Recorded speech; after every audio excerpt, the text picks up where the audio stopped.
ചോദ്യപേപ്പർ ചർച്ചയിൽ MS solutions CEO ഷുഹൈബിനായി ലുക്കൌട്ട് നോട്ടീസ് പുറപ്പെടുവിച്ചു. ഷുഹൈബിന്റെ മുൻകൂർ ജാമ്യാപേക്ഷ നാളെ പരിഗണിക്കാനിരിക്കെയാണ് ക്രൈംബ്രാഞ്ചിന്റെ നീക്കം.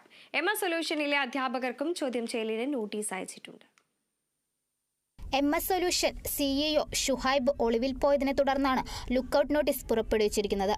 ചോദ്യപേപ്പർ ചോർച്ചയുമായി ബന്ധപ്പെട്ട അന്വേഷണങ്ങളിൽ മറ്റ് സ്ഥാപനങ്ങളെ അവഗണിച്ച് MS സൊല്യൂഷൻസിനെ മാത്രം ലക്ഷ്യം വെച്ചുകൊണ്ടാണ് അന്വേഷണം നടക്കുന്നതെന്ന് കാണിച്ചാണ് ഷുഹൈബ് ജാമ്യാപേക്ഷ സമർപ്പിച്ചത്. കോഴിക്കോട് ജില്ലാ കോടതിയിലാണ് ജാമ്യാപേക്ഷ നൽകിയിരിക്കുന്നത്. സംഭവത്തിൽ ഗൂഢാലോചന, വിശ്വാസവഞ്ചന, തട്ടിപ്പ് ഉൾപ്പെടെയുള്ള 7 വകുപ്പുകളാണ് ഷുഹൈബിനെതിരെ ചുമത്തിയിട്ടുള്ളത്. സ്ഥാപനത്തിലെ ജീവനക്കാരെയും ചില എയ്ഡഡ് സ്കൂൾ അധ്യാപകരെയും അന്വേഷണ പരിധിയിൽ ഉൾപ്പെടുത്തിയിട്ടുണ്ട്. ഇതിനിടെ MS സൊല്യൂഷൻസിന്റെ ചോദ്യപ്രവചനം മാത്രം നോക്കി പഠിക്കരുതെന്ന് കുട്ടികളോട് പറഞ്ഞ അധ്യാപകനെ സ്ഥാപനത്തിന്റെ CEO ഷുഹൈബ് ഭീഷണിപ്പെടുത്തുന്ന ഫോൺ സംഭാഷണവും പുറത്തു വന്നിരുന്നു. ചോദ്യപേപ്പർ ചോർച്ചയിൽ 1 മാസത്തിനകം റിപ്പോർട്ട് നൽകണമെന്നാണ് നിർദ്ദേശം. Kerala vision news, Kozhikode.